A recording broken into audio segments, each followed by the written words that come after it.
The high desert air outside Santa Fe was still and clear, shimmering with midday heat. From her car, parked on a dusty overlook, Clara Reed had a perfect, panoramic view of the sprawling adobe compound below. The sanctuary of eternal light, with its lush, irrigated gardens and pristine white walls, looked like an oasis of peace. But today, it was a scene of methodical chaos. A swarm of black SUVs and federal agents in tactical gear moved with silent, overwhelming efficiency, their red and blue lights flashing silently against the serene landscape. She watched as they led a man out of the main building. Even from this distance, she recognized the charismatic figure of Julian Voss, his hands cuffed behind his back, his face a mask of stunned disbelief. This, she knew, was the fall of a king. But it was the next person they brought out that made her heart a cold, heavy stone in her chest. A woman, fighting and screaming at the agents, her face contorted with a righteous fury. Clara didn't need binoculars. She knew that face better than her own. It was her mother, Eleanor Reed, the same woman who had supposedly died peacefully in a Swiss clinic 2 months ago. The same woman whose funeral Clara had been in the process of planning. Clara's hands remained steady on the steering wheel, her expression unreadable. How did a daughter, consumed by grief for her dead mother, become the architect of this magnificent ruin? And why, at the very center of it all, did her dead mother look so furiously, so impossibly alive? The answer began 18 months earlier, with a phone call that shattered Clara's meticulously constructed world.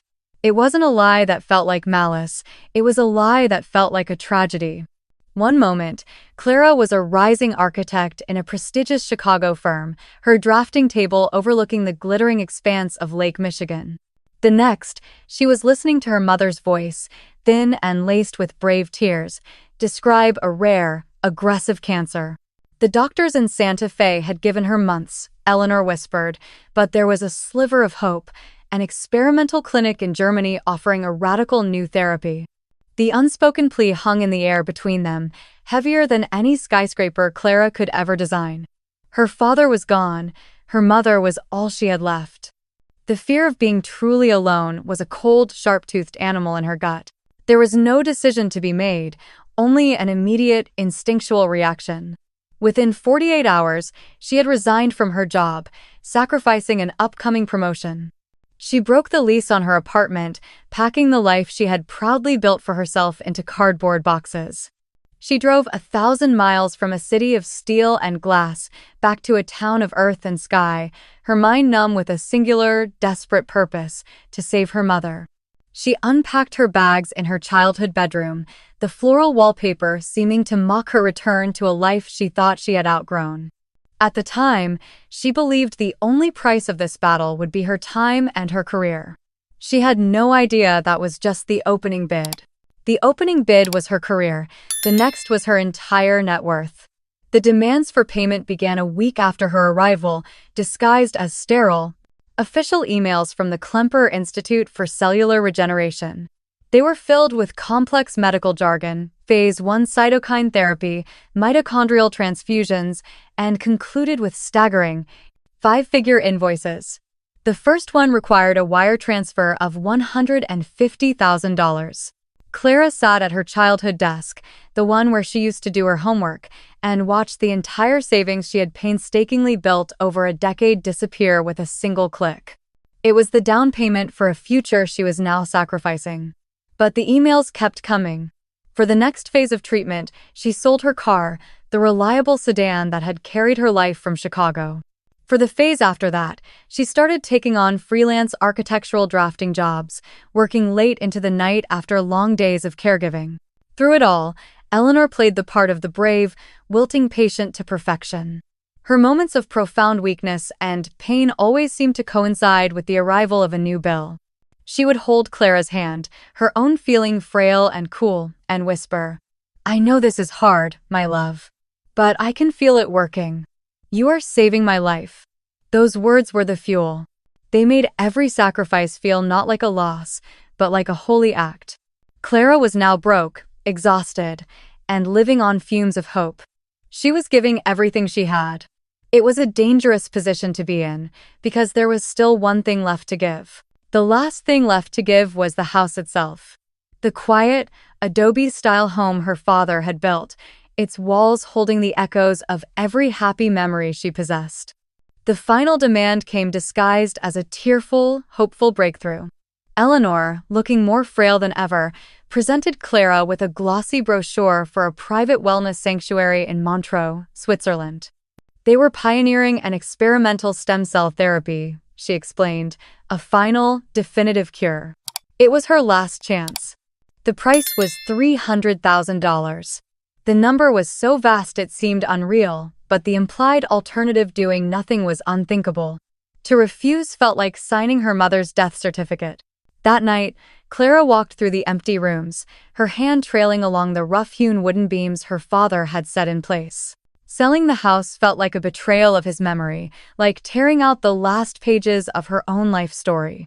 But her mother's life felt infinitely more precious than wood and plaster. She found a cash buyer, a developer who made a quick offer, and signed the papers in a state of numb grief. The wire transfer left her bank account a hollowed-out shell. She had now sold her career, her savings, her car, and, finally, her past. As she drove her mother to the airport for the trip to Switzerland, Eleanor squeezed her hand. "You saved me," she whispered. Clara was left alone, in a rented apartment, surrounded by the silence of a life stripped bare. The battle was over. All that was left was to wait for her mother to come home healed. The waiting ended 3 weeks later, not with a joyful reunion, but with a sterile, transatlantic phone call. A man with a crisp, vaguely European accent, identifying himself as Dr. Alleman, informed her that the stem cell therapy had been too aggressive for Eleanor's weakened body. She had passed away peacefully in her sleep. The news was a physical blow, sucking the air from Clara's lungs and the light from the world. It was over. All the sacrifices, the money, the career, the house, all of it had been for nothing. Her mother was gone. The deep, primal fear of being utterly alone, the fear that had driven every decision she'd made for the past year, was now her reality. Days passed in a fog of hollow grief. She finally forced herself to begin the grim task of sorting through her mother's belongings for a memorial service. She opened the bedside table, expecting to find the grim artifacts of a long illness: prescription bottles, appointment cards, stacks of insurance paperwork. But the drawer was empty, save for a stack of glossy pamphlets for a place called the Sanctuary of Eternal Light. The serene, smiling face of its leader, a man named Julian Voss, beamed up at her. Confused, she checked another drawer. More pamphlets, and a book written by Voss. In the closet, tucked into a shoebox, she found not hospital bracelets or medical records, but donation receipts made out to the sanctuary. There was nothing from a doctor, nothing from a hospital, nothing to prove her mother had ever been sick at all. For the first time, a question colder than grief began to form. What, exactly, had she been paying to fight? The fight, she had assumed, would end with a funeral. That became the first of her many assumptions to unravel completely. She called the kind, solemn funeral director who had handled her father's service years before, asking him to arrange the international transport of her mother's body from Switzerland. He promised to make the necessary calls. When he called back 2 days later, his voice was laced with a professional confusion that did little to hide his concern. "Clara, I've been in contact with my counterparts in Montreux," he said slowly. "They've checked with the cantonal authorities and the city morgue. There's no official record of Eleanor Reed's passing. There's no record of her even being admitted to a hospital there." A cold spike of fear pierced through her grief. It must be a bureaucratic error, she told herself, a delay. Her hands trembling, she dug out the number the so-called Dr. Alleman had called from. She needed to hear his voice, to get the paperwork, to make this real again. She dialed, pressing the phone hard against her ear. There was no ring. Just a crisp, automated voice. "The number you have dialed is not in service. Please check the number and try again." She hung up and dialed again. And again. The result was the same cold, digital dead end. The professional sympathy was gone, replaced by a void. Her mother hadn't just died, she had vanished. The money hadn't just been spent, it had disappeared into thin air. Alone in her quiet apartment, Clara understood. This was no longer a tragedy. It was a lie. And she couldn't face it alone. The only person she could call was Ben Carter. He was a childhood friend who had traded the sleepy sunshine of Santa Fe for the cynical grind of investigative journalism in Denver. His inherent skepticism, Clara felt, was the only antidote for the poison of lies she had swallowed. After she recounted the impossible story over the phone, her voice cracking with a mixture of grief and panicked confusion, he was on the road. He listened to the whole story again in her apartment, his expression growing grimmer with every detail. He didn't offer condolences, he asked for data. Bank statements, emails, the pamphlets. For hours, the only sounds were the clicking of his keyboard and Clara's ragged breathing. Finally, he turned the laptop towards her. The picture he had uncovered was horrifyingly clear. The Montreux Wellness Sanctuary was a shell corporation, registered to a P.O. box and dissolved a week ago. But the money hadn't vanished in Switzerland. Ben had traced every wire transfer. All $450,000 had been funneled directly back to a U.S. bank account under the name Sanctuary of Eternal Light. The truth, ugly and distorted, began to crystallize in Clara's mind. So he found her when she was sick and afraid, she whispered, her own theory feeling like a gut punch. This, Julian Voss, he preyed on her, sold her a fake cure, and took everything. Her mother had been a victim, lured into a predator's web and left to die, penniless and alone. It was a monstrous thought, but it was the only one that made any sense. The theory made perfect, tragic sense to Clara, but to Ben's journalistic instincts, it was a story full of holes. He gestured to the stacks of books and pamphlets piled on the coffee table. "Clara, look at this," he said, his voice gentle but insistent. "These aren't the belongings of a simple victim. This is the library of a devotee. If Julian Voss was just scamming her, why would she be studying his teachings like a disciple?" Clara pushed back, her voice defensive.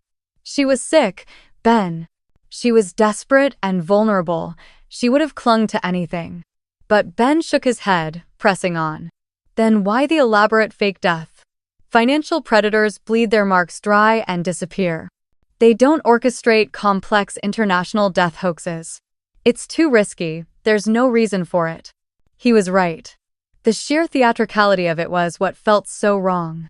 Ben opened his laptop again, navigating to a slick, professionally designed website. "Predators like this crave an audience," he murmured, clicking on a link titled Live Streams. "They aren't hiding. They're recruiting."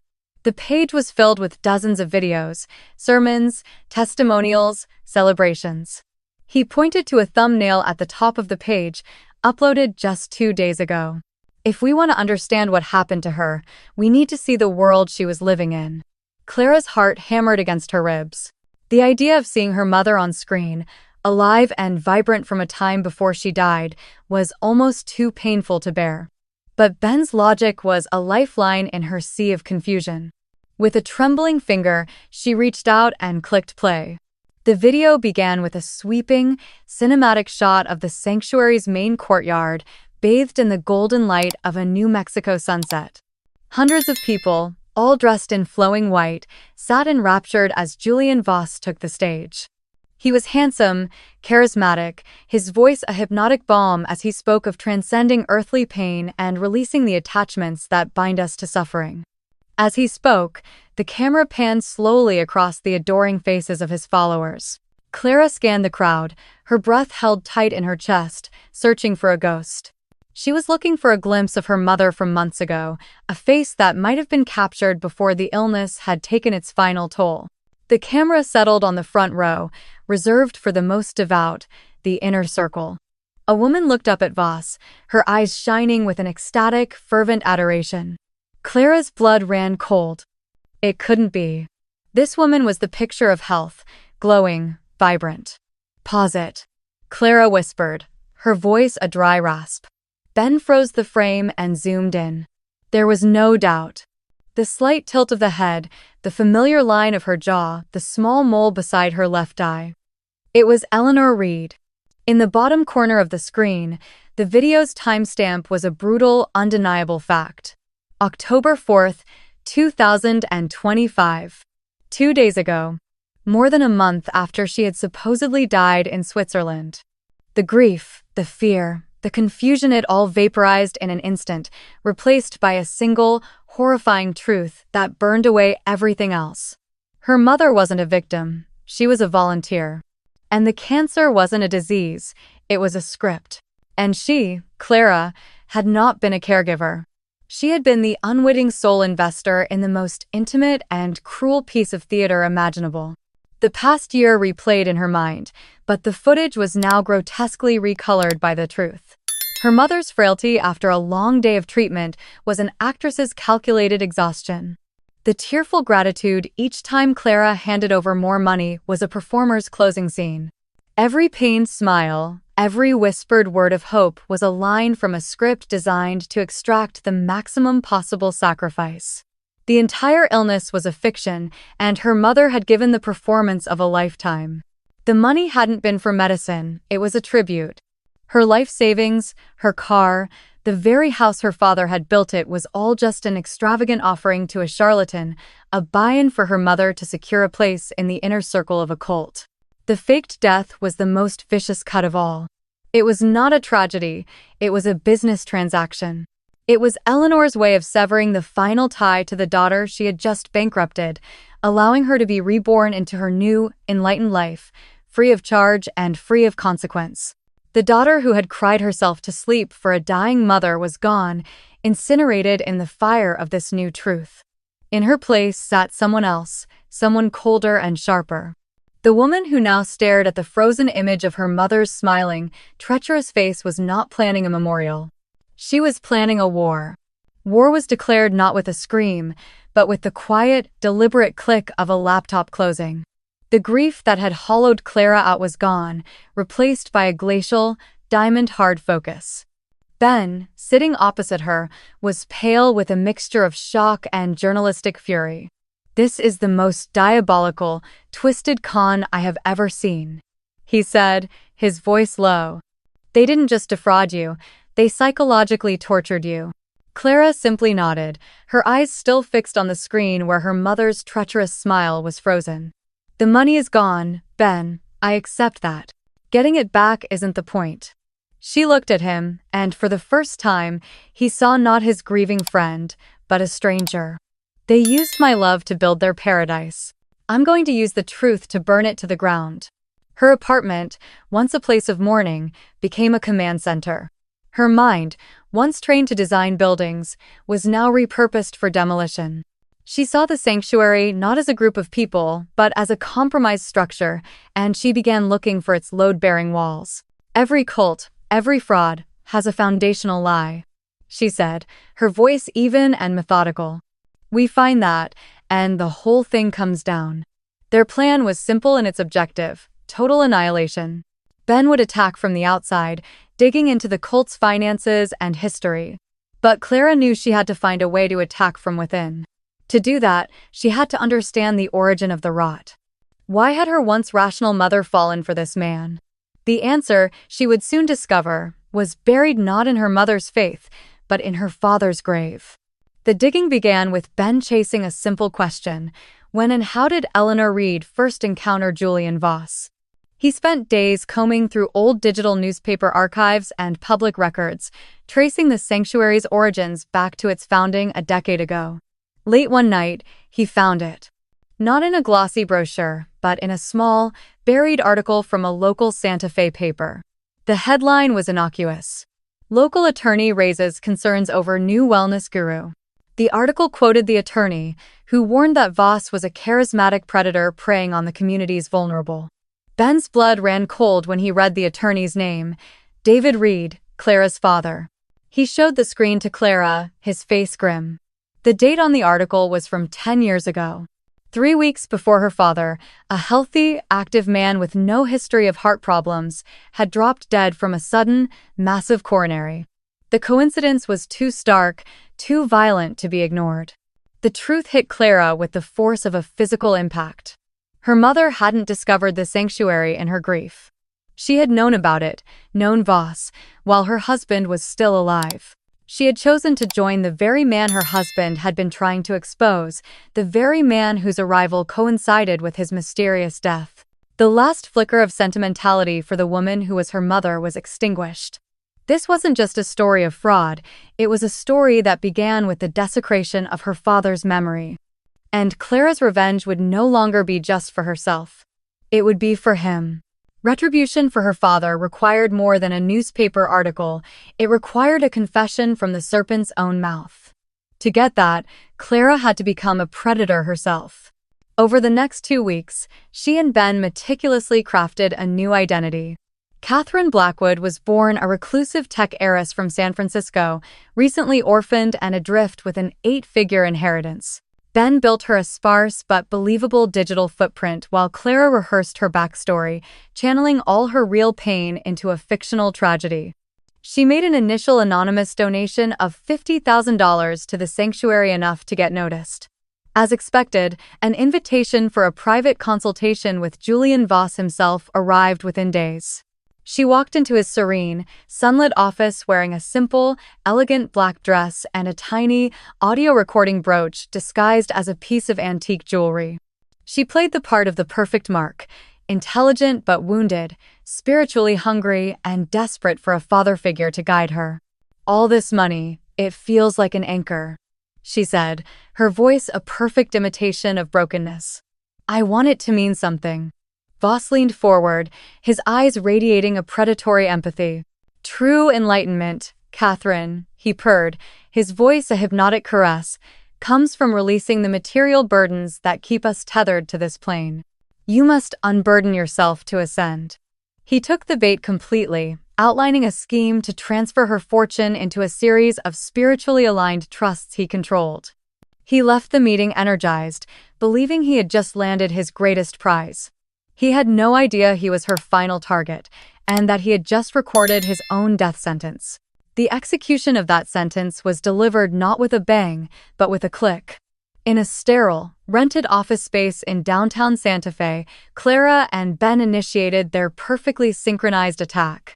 The day before, Clara had sat in a quiet room with 2 federal agents, her hands steady as she played the full, unedited recording of her conversation with Julian Voss.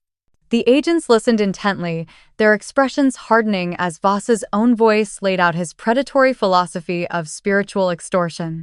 That recording was the key, turning Ben's journalistic investigation into a federal case. Now, all the pieces were in place. Ben sat at his laptop, his cursor hovering over the publish button on his explosive, career-defining exposé.